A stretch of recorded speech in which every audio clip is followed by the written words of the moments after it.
sing dadi bebisik ulun Bali sing dadi pracekaning titah ulun kekasih sapa wani munggah ana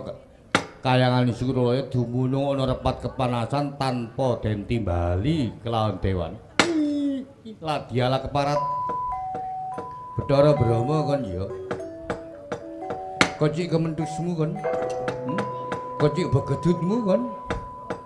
guru-guru nyandak praceka jujug dongko ya ora dadi boyo pangapa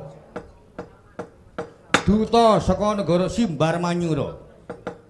Patih Danu Jajil